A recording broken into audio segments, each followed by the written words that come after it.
నిర్గమకాండము 40వ అధ్యాయము.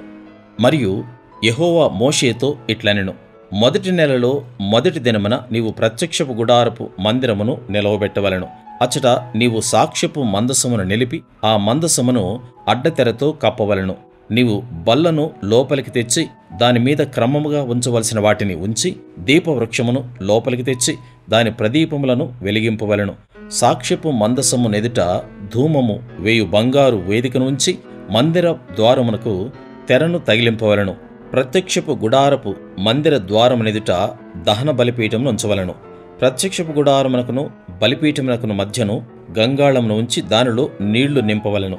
తెరల చుట్టూ ఆవరణమును నిలవబెట్టి ఆవరణ ద్వారం యొక్క తెరను తగిలింపవలెను. మరియు నీవు అభిషేక తైలమును తీసుకుని మందిరమునకును దానిలోని సమస్తమునకును అభిషేకము చేసి దానిని దాని ఉపకరణములన్నిటినీ ప్రతిష్ఠింపవలెను. అప్పుడు అది పరిశుద్ధమగును. దహన బలిపీఠమునకు అభిషేకము చేసి ఆ పీఠమును ప్రతిష్ఠింపవలెను. అప్పుడు ఆ పీఠము అతి పరిశుద్ధమగును. ఆ గంగాళమునకు దాని పీటలకు అభిషేకం చేసి దాని ప్రతిష్ఠింపవలెను. మరియు నీవు అహరోనును అతని కుమారులను ప్రత్యక్ష గుడారం యొక్క ద్వారమునద్దకు తోడుకుని వచ్చి వారిని నీళ్లతో స్నానము చేయించి, అహరోను నాకు యాజకుడగనట్లు అతనికి ప్రతిష్ఠిత వస్త్రములను ధరింపచేసి అతనికి అభిషేకం చేసి అతని ప్రతిష్ఠింపవలెను. మరియు నీవు అతని కుమారులను తోడుకుని వచ్చి వారికి చొక్కాయలను తొడిగించి, వారు నాకు యాజకులగుటకై నీవు వారి తండ్రికి అభిషేకం చేసినట్లు వారికిని అభిషేకం చేయము. వారి అభిషేకము తరతరములకు వారికి నిత్యమైన యాజకత్వ సూచనగా ఉండుననెను. మోషే ఆ ప్రకారం చేసెను. యెహోవా అతనికి ఆజ్ఞాపించిన వాటినన్నిటినీ చేసెను. అలాగుననే చేసెను. 2వ సంవత్సరమున మొదటి నెలలో మొదటి దినమున మందిరము నిలువబెట్టబడెను. యెహోవా మోషేకు ఆజ్ఞాపించినట్లు మోషే మందిరమును నిలువబెట్టి దాని దిమ్మలను వేసి దాని పలకలను నిలువబెట్టి దాని పెండె బద్దలను చొనిపి దాని స్తంభములను నిలువబెట్టి మందిరము మీద గుడారమును పరచి దాని పైని గుడారపు కప్పును వేసెను.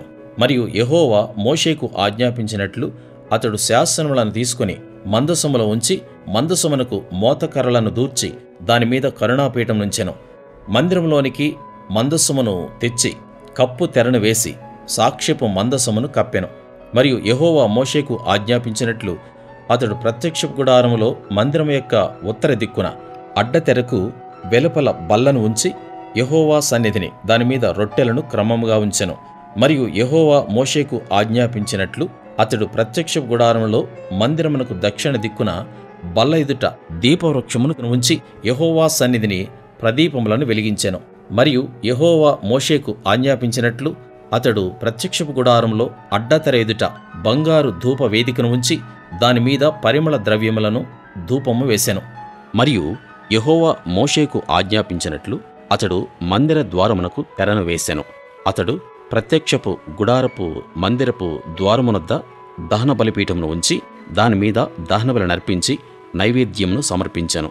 మరియు యెహోవా మోషేకు ఆజ్ఞాపించినట్లు అతడు ప్రత్యక్షపు గుడారమునకును బలిపీఠమునకును మధ్య గంగాళమును ఉంచి ప్రక్షాళన కొరకు దానిలో నీళ్లు పోసెను. దాని యొద్ద మోషేయు అహరోనును అతని కుమారులను తమ చేతులను కాళ్లను కడుగుకొనిరి.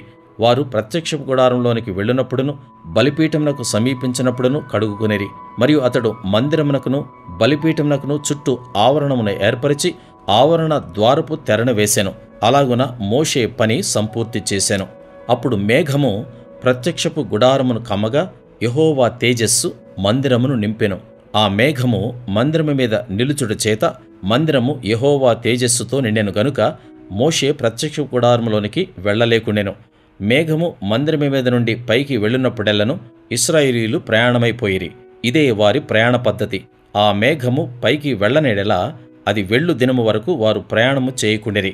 ఇశ్రాయేలులందరి కన్నుల ఎదుట పగటివేళ యెహోవా మేఘము మందిరము మీద ఉండెను, రాత్రివేళ అగ్ని దాని మీద ఉండెను. వారి సమస్త ప్రయాణములలో ఇలాగుననే జరిగెను.